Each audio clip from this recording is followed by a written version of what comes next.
The Fallout show on Prime Video was a smash success, so much so that only a week after it premiered, it was officially renewed for a second season by Amazon Prime. There was a period of quiet for many months as fans continued to absorb the material and understand the world as presented by the show, but things have begun to ramp up towards the end of the year. I think now is a good time to go over everything that we've learned about Season 2 so far. I think it goes without saying that this video is going to be chocked full of spoilers about Season 1 and potential spoilers about Season 2. So if you don't want anything spoiled, turn back now. One of the first things we learned about the second season came on September 23rd by Johnny Pemberton, the actor who plays Thaddeus. He published a photograph on his Instagram of himself with his hands in some sort of mold and a paste on his head. Behind him is a bunch of equipment, and we gather from the cameras and the face molds on the wall in the back that this equipment is designed to capture a three-dimensional image of a face. Maybe to capture a performance, or maybe so the face can be animated at another time. This image immediately excited fans, because the last time we hear from Thaddeus in Season 1, he had just taken a mysterious concoction that effectively made him immortal. I explored this topic in great detail in my video on Thaddeus, and exactly what the concoction could possibly have been. The show tries to lead us to believe that the concoction turned Thaddeus into a ghoul. But longtime Fallout fans aren't fooled so easily. Based on what we know about how ghouls are created in the Fallout universe, Thaddeus's body doesn't react to this medication the way a ghoul would. Taking a look at what his body actually does, instantly healing a broken foot, making him immune to taking an arrow in the neck later on, leads us to believe that the drug he took was actually some form of aerosolized FEV, the Forced Evolutionary Virus. FEV has taken a variety of shapes in the Fallout games, but when given to human beings, it consistently turns them into super mutants. Now, super mutants didn't appear at all during Season 1 of the Fallout show.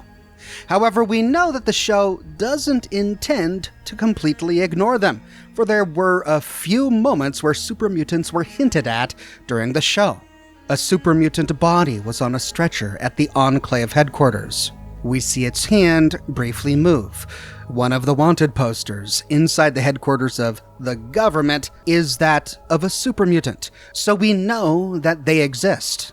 That brings us back to this photograph. Cooper Howard is a ghoul, and he was created without having to take molds of his hands. This image leads me to believe that Thaddeus is going to turn into a super mutant. It would explain why they need to take a mold of his hands, so they could create a glove for him that fits him perfectly, that he can actually articulate, or so that they can create a model of his hands that they can then articulate in post. The problem is that shortly after Pemberton published this photograph, he deleted it. And then later on TikTok, he left a message saying that he wasn't involved in Season 2 of the Fallout show. We still have these images thanks to Tunnel Snake's Fool, who archived them. They're available on her TikTok, and I have her links shared in the description below. But if Pemberton wasn't working on Season 2 of the Fallout show, exactly what was he doing here? A full 2 months later, he shared a video talking about trying to get glue out of his hair. I couldn't find the source, but again, this was archived by Tunnel Snake's Fool. Could this be more of the same glue or paste that we see in the photograph from September 23rd? Possibly, but the problem is that when he was recording this, he was checked into the Helium Comedy Club in St. Louis. And the Helium Comedy Club in St. Louis seems to be an odd place to be working on this kind of pre-production for the Fallout show. So maybe Pemberton was telling the truth here when he said that he wasn't involved in Season 2, and in this scene he was really working on something else. But there are a couple more things in this picture that lead me to believe that he might be lying here. First, if we zoom in on the face scans on the wall behind him, we see a number of faces, most of which I couldn't recognize or place. But there was one face that did have a striking resemblance to Walton Goggins, the actor who plays the ghoul. And it's this one. I know it's blurry and it's hard to tell, and I could be completely wrong, and maybe I'm just imagining it. Maybe it's wishful thinking, but honestly, I do think this looks a lot like Walton Goggins. And then there's this. On the wall to the left of Pembleton are a series of printed out photographs, one of which is clearly a photograph of Malcolm McDowell. Now, Malcolm McDowell is a famous actor. He's been in so many things. But what brings us back to Fallout is that Malcolm McDowell voiced President Eden in Fallout 3. Ah, face to face at last. It's high time we met. What does that mean? Well, we have to guess. We have no idea for sure. If this is related to the Fallout show, it could be that Malcolm McDowell is being cast for some new role in the Fallout show. I don't like that explanation because he already has a character and a role in the Fallout universe, that of John Henry Eden. And I think it would be a strange choice to lend his voice to two completely different characters in the Fallout universe. So if he is coming back to reprise his role as President Eden, why is his likeness on a wall in a room filled with equipment used to capture faces? Because after all, John Henry Eden is a computer. He doesn't have a face. Well, it could be that the showrunners forgot that he was an AI. But I don't think that's possible. Maybe, somehow, a backup of John Henry Eden got control of Institute technology from the Commonwealth and downloaded his mind into a synth body before the Institute was destroyed, which is the only way we can explain the Prydwen being in California in the year 2296. Again, possible, but it creates more problems than it solves. Perhaps it has nothing to do with face capture at all. It might be just related to casting choices for the Fallout show. If that were the case, it gives us a hint that President John Henry Eden might be coming back. And if that's true, then it actually answers a question I've had about Season 1 for months now. There was one line in Season 1 that was spoken once and never addressed by any character or any plot element again. And that line came from Maximus near the very beginning. If I can help the Brotherhood make it better, Eden, or whatever, Eden or whatever. We get the impression at this moment that the Brotherhood is looking for Eden, and we don't know what that means. Perhaps the Brotherhood's code name for cold fusion was Eden, but they never mention it again. We never get the impression that it was their code name because they continually refer to cold fusion as the quote-unquote artifact. And then at the end of the series, they get it. They get the artifact, they get cold fusion, but they never again mention Eden. So what did Eden mean? What was Maximus talking about in this scene? What has the Brotherhood been looking for in Eden?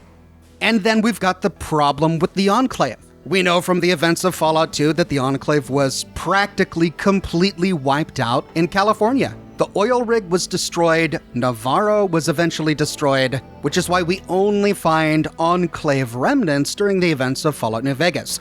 But to find the Enclave here in force with a headquarters and hundreds of members, including soldiers and scientists as depicted by the show, only 15 years after the events of Fallout New Vegas seems unrealistic. And there's absolutely no explanation. What we would need to see the Enclave so powerful in this show is a reason for them to be here. Maybe a leader that has rebuilt the Enclave here in California. Now, we know what happens to John Henry Eden during the events of Fallout 3. John Henry Eden wasn't a real person. He was an artificial intelligence. And no matter what choices the Lone Wanderer makes, John Henry Eden dies, either being destroyed by the Lone Wanderer or by committing suicide after being convinced to by the Lone Wanderer. But he's a program. What if there was a backup? What if there was a backup of John Henry Eden? A backup that was activated after the events of Fallout 3. A backup that decided to rebuild the Enclave, not on the East Coast, but on the West. A backup who still retains the voice of John Henry Eden and whose efforts have only begun to bear fruit in the year 2296 when Season 1 is set. Again, I'm just spitballing here, but it would explain how the Enclave was able to reconstitute itself in California, and it's a pretty good explanation as to why we'd see Malcolm McDowell here on this wall. So yeah, maybe Pemberton is telling the truth and he's really not involved in Season 2. But what's more likely? That this is a photograph of pre-production of Season 2 of The Fallout Show, or that it's a photograph of some other project that Pemberton was working on that just so happened to have the picture of an actor on the wall who formerly worked on the Fallout franchise, and just so happened to have the face of Walton Goggins on the wall, who is currently working on the Fallout franchise, and just so happens to depict Pemberton going through exactly the procedures he would be going through if he were playing a super mutant in Season 2 of The Fallout Show. I'll leave that for you to decide. At any rate, we didn't hear anything else officially about Season 2 until much later on October 19th. Screen Rant interviewed Leslie Uggams, who played Betty in Season 1, and during the interview, she said that the show would begin filming in November. But this, of course, also tells us that she's going to be involved in the filming, which means her character is going to return. Which is exciting, and it's exactly what I wanted to hear, because Betty is such a brilliant character, one of the best characters in the show. We know that Kyle MacLachlan's character, Hank, turned out to be the ultimate villain of Season 1, but he couldn't have done anything that he did without the help of Betty. I think Betty is equally responsible for the destruction of Shady Sands. After all, she tells Norm that she was there with Hank when Shady Sands was destroyed. Betty, when my mother died, what happened to her Pip-Boy?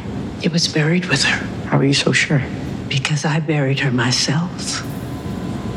Me and your father. And we know where she was at the end of Season 1. She was still in Vault 33 as the new Overseer. So we know that Season 2 is still going to tackle the story of the Vault Dwellers in Vault 33. And as Leslie predicted, filming began in early November. In early November, Lisa Joy, an executive producer on The Fallout Show, posted this image on Instagram. Everyone at the time said that it looked like a table read. And later that month, TheDirect.com did an interview with Lisa where she confirmed this, saying that the crew was already in the middle of a table read for Season 2. Then, on November 7th, Deadline released news that Macaulay Culkin has been cast in Season 2 of The Fallout Show. Details of his role are slim. The article only says that no one is commenting on what his role will actually be, but some say that he'll be playing a crazy genius-type character. Of course, we can only speculate as to what that character will be. Maybe it's a character who already exists. A character like Arcade Gannon. I think Macaulay Culkin could do a passable Arcade Gannon, and Gannon is definitely a quirky, sciencey character, one of the better companions in Fallout New Vegas. But during the events of Fallout New Vegas, Arcade Gannon was 35. As Season 1 took place 15 years after the events of Fallout New Vegas, do you think Macaulay Culkin could pull off a 50-year-old Arcade Gannon? Maybe. You know who I think Macaulay Culkin could really do well? Fantastic from Helios 1. He's a con artist that managed to convince the NCR that he had a degree in theoretical physics. It was easy, man. They were going door to door asking if anyone knew any scientists. I said, look no further. They asked me if I knew anything about power plants. I said as much as anyone I had ever met. They asked me how well I understood theoretical physics. I said I had a theoretical degree in physics. They said, welcome aboard. And he's so good that even if Caesar's Legion wins, they don't get rid of him, and they still keep him as a quote-unquote scientist at Helios 1. Hey man, when in Rome. And I don't think his age was ever given during the events of Fallout New Vegas, so this might work. Of course, the most likely explanation is that Macaulay Culkin will play a brand new character. So at this point, we just have to wait and see. November is when things really began to kick off. A Twitter user going by the name Lux Eterna shared a photograph on November 8th of Kyle MacLachlan, saying that he was getting his hair done to reprise his role as Hank McClane. I couldn't actually find this photograph anywhere on Kyle MacLachlan's Instagram, and it looks like he was in a salon rather than getting his makeup done in a studio, but nevertheless, Kyle will definitely have to show up for Season 2, considering where his story left off at the end of Season 1. Then, on November 24th, Walton Goggins published a video on his Instagram, and in the video he was driving, showing off a new pair of sunglasses. I get the impression that he was sponsored to show these off, as the glasses appear in a number of other of his Instagram reels. Well, this is America. Everybody has a sponsor, and I'm not ashamed to earn a living. At any rate, he was on the road somewhere. Maybe he went out for a spin just to record that promo for the glasses. Or maybe he was on his way to a film set, which brings us to our next location. Starting at around November 22nd, fans began publishing photographs that they took of a long-abandoned roadside motel that apparently has become a new location for the Fallout show. This hotel is in Baker, California, which is a pretty long drive away from Los Angeles, so I don't know if Walton Goggins was driving here, but it is pretty close to some names that Fallout New Vegas fans would be familiar with. For example, Baker, California is only about an hour drive away from Goodsprings.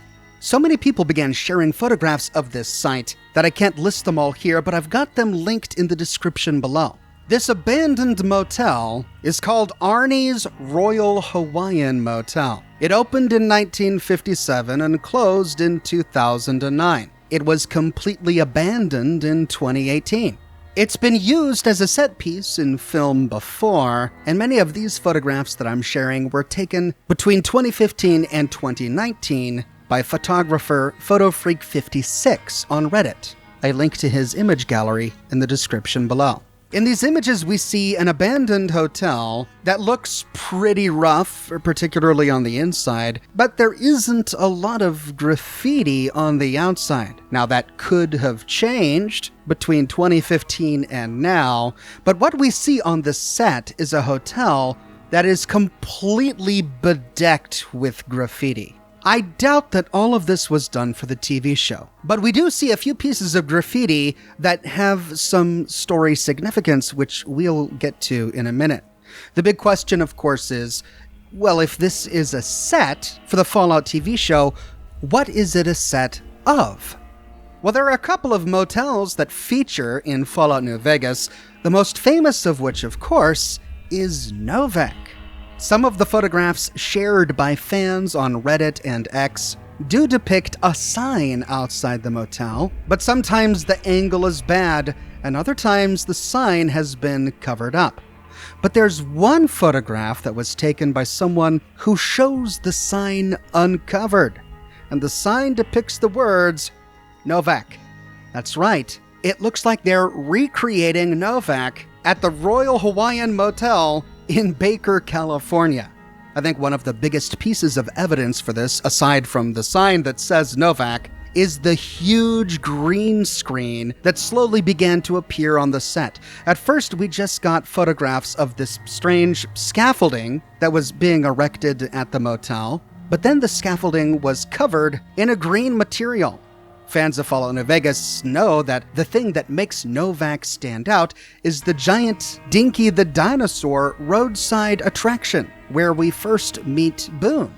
Obviously, they're not going to build Dinky the Dinosaur to scale here at this location, but they will have to have Dinky the Dinosaur here, and if they do, they're going to have to composite him in using a green screen, which is exactly what we see on location.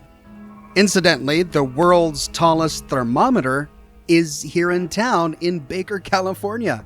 I think it's hilarious that a real-world roadside novelty like the world's tallest thermometer actually exists in the town where the showrunners are filming a fake roadside attraction, Dinky the T-Rex Dinosaur. Anyway, we see a lot of stuff here. Old cars. We already know that the Fallout show hasn't made their old cars look like the Chrysalis cars from the games, so I suppose we shouldn't be surprised if we don't see any Chrysalis replicas. But we do see Nuka-Cola machines and Nuka-Cola coolers outside the motel. I went through every image I could and I didn't see any Sunset Sarsaparilla. But I'm not going to freak out. That doesn't mean they completely forgot Sunset Sarsaparilla. It just means we haven't seen it yet in these leaked photographs.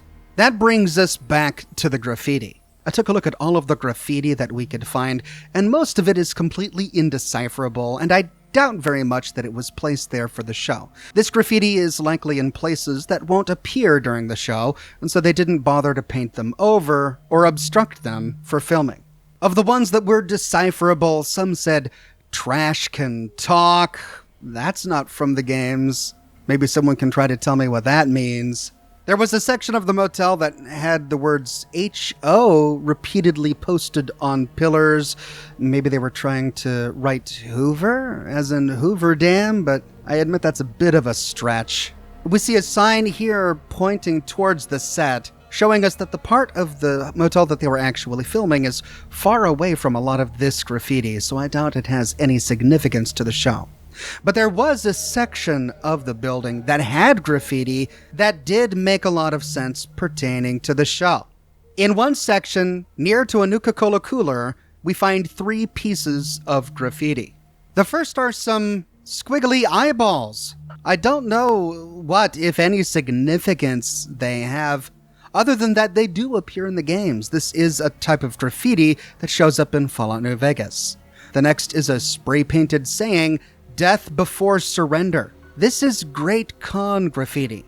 Often seen around Great Con encampments, the graffiti file in the games is labeled Great Con Graffiti 4. It uses the same stencil as the Great Con "A Good Ranger is a Dead Ranger" graffiti that we also see at Great Con encampments. The Great Cons here are saying that they'd rather die than surrender to the NCR. And the final one is a Cons totem. Like the other 2, this is lifted directly from the games. What does this mean? Does this mean that Novak has been turned into a Great Cons camp or something? Maybe, and if that were true, it would certainly be a departure from the games. During the events of Fallout New Vegas, Novak was just a motel. You could rent a room, you could go to the gift shop. It wasn't really affiliated with the Great Cons. To see it turned into a Great Con camp would be a departure from the game, but not completely unrealistic and not necessary either. We have to remember that in Fallout New Vegas, the Great Cons were drug runners, and so they went all over the Mojave selling drugs. What's the likelihood that the Great Cons never went to a roadside motel to sell drugs? Pretty slim. So I don't think we need to assume that the Great Cons now live here just because we see their graffiti on the walls of Novak. What's more interesting about this graffiti is what it says about the canonical end to the Great Cons as a faction. Because remember, during the events of Fallout New Vegas, we could optionally kill the Great Cons. In order to side with the NCR, we could optionally wipe them out. Even some of the choices we have that don't result in the Courier invading Red Rock Canyon and murdering everyone end with the destruction of the Cons. The Cons could be convinced to join the NCR and do a suicide run against Caesar's Legion, or join Caesar's Legion and do a suicide run against the NCR. Either way, at the end of the day, there are no more Cons. There are only 2 endings to the Great Cons in New Vegas that end with them still existing as a tribe. The first is if we end the game by siding with the NCR. To get an ending where the Cons are spared, we have to convince Papa Con to break his alliance with Caesar's Legion. Then we have to replace Papa Con as the leader of the Cons with Regis. If we make those choices, then the canonical ending for the Cons is that the NCR relocates them to an isolated, barren reservation well north of all NCR trade routes. If the show establishes this as the canonical ending, then I suppose from this graffiti we would have to infer that the Cons are still drug running and managed to travel as far south as Novak before going back to their reservation in the north. The only other ending that ends with the Khans not destroyed as a faction is the ending where we convince Papa Khan to leave. To get that ending, we have to convince him to break his alliance with Caesar's legion, but instead of replacing him with Regis, we have to convince him, using dialogue checks, to go reclaim his legacy. In that ending, he doesn't fight for any of the factions. Instead, he picks up his entire tribe and moves northeast to the plains of Wyoming. But if that's the ending that was chosen, we likely wouldn't find Great Khan's graffiti here at Novak 15 years after the events of Fallout New Vegas. That said, it is just paint, and paint could last for 15 years. It's possible that this Great Khan's graffiti was painted on Novak during the events of Fallout New Vegas, not in the events after Fallout New Vegas, and it stayed here for 15 years. I don't think that any of this graffiti is enough evidence to give us a canonical ending to the Great Khans as a faction from Fallout New Vegas. Next, we'll talk about this. This picture was taken on November 28th by Redditor Dreamcast64. It appears to be a Vault-Tec vehicle being transported. Now, there's no proof that this is for Season 2 of the Fallout show, and yet it looks really, really good. If this was created just by a fan for their own personal collection, that would be quite surprising. I think the more likely explanation is that this prop was created for the show and this Redditor managed to pass it on the road while it was being transported to the set. And what is this? This is none other than the Vault-Tec van. Now, of course, it does look a lot different than the Vault-Tec van we remember from Fallout 4 and Fallout 76, and that's because they've mostly ignored that Chrysler exists as an auto manufacturer in the Fallout universe. But it has the same color and markings as the Vault-Tec van, and so I'm guessing that's exactly what this is. What it's going to be used for in Season 2, I don't know, but it's not a worn vehicle. It doesn't have any distressing, any rust. The colors aren't faded, so it looks like a pre-war vehicle, which gives me the impression that this is going to be used in a pre-war scene, which means we may have more flashbacks to the world before it was destroyed in Season 2, like we did during Season 1. And that really makes me happy if true, because those moments were some of my favorite moments from the series. Then, on December 3rd, Walton Goggins shared this photo on Instagram. That's right, he's reapplying the face of the ghoul in preparation for filming. We don't have any other context for the photograph, but it's good to know that he'll be once again strapping on the 6-shooter of the infamous cowboy. And I can't wait to learn how his story evolves. We get a clue as to where his story goes in this final update. On December 5th, Reddit user Not a Lizard published a photograph and a short video that he happened to take while taking a walk at Vasquez Rocks in California. Vasquez Rocks were perhaps made most famous by the original Star Trek series, as it was often used as a location for shooting alien landscapes. But here we see the reconstruction of a drive-in. There are a number of wrecked cars in the drive-in, and we actually see 3 characters from the show: the Ghoul, Lucy, and CX-404, Dogmeat. Of course, we don't know where in Season 2 this scene takes place. If I were a betting man, I'd bet that it takes place early on in the season. Because at the end of Season 1, Lucy and the Ghoul and Dogmeat are traveling together, and I'm sure something is going to happen that separates them at some point in Season 2, and yet in this scene, they are still traveling together. So I'm guessing it takes place in the first couple episodes or so. But what's really interesting about this drive-in is its name. In the photograph, we see it clearly. Starlight Drive-In. And it shows up a couple of times in the footage as well. It's interesting in that there's no Starlight Drive-In in Fallout New Vegas. The Starlight Drive-In makes its first debut in Fallout 4. The Starlight Drive-In is a potential settlement location in Fallout 4, which took place in Boston.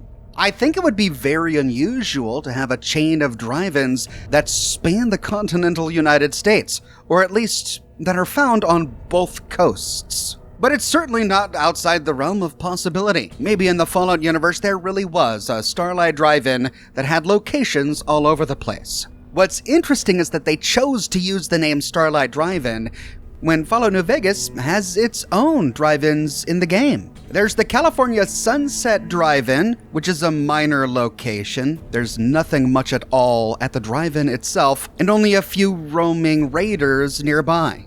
And then of course there's the Mojave Drive-In. Before the Old World Blues DLC for Fallout New Vegas, it was a minor side location with very little there. However, after installing Old World Blues, there appears a new crashed satellite smack dab in the middle of the Mojave Drive-In, and it's this satellite that is our entrance point to Big Mountain. Now, we don't see anything like that here. There is no crashed satellite. So if the show was simply trying to recreate the Mojave Drive-In and they just decided to change its name for some reason, they also forgot the satellite as well. So while it's definitely intriguing to think about the Ghoul and Lucy going to Big Mountain, God, I hope that happens at some point, we don't see any evidence from this footage that they'll get to Big Mountain through some sort of crashed satellite in this scene, as there's no satellite visible, and it's a completely different drive-in theater.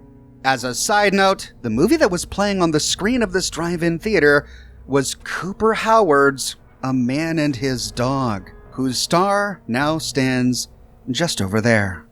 That is everything we've learned about Season 2 so far. If they're filming now, the show probably won't be released in 2025. I think we'll likely have to wait until 2026 to enjoy Season 2 at the earliest. But what do you guys think? Do you think the photo that Johnny Pemberton shared and then deleted was related to Fallout or not? Do you think that his photo on the wall is enough evidence that Malcolm McDowell will reprise his role as John Henry Eden in Season 2? Do you like the way Novak looks so far? Are you concerned by all of the Great Khan graffiti on the outside, or would you expect to find such graffiti on Novak? Let me know your thoughts in the comments section below. I publish new Fallout videos each and every week on my channel, so if you don't want to miss my next one, be sure to subscribe and to click that bell notification button. I've got a plush for sale. It's in stock and ready to ship, but I'm almost sold out. If you want to make sure you get one before I am, snag one today. I've also got a shirt shop with completely unique designs that you can't find anywhere else. My shirts come in a variety of men, women's, and children's sizes and in a wide array of colors.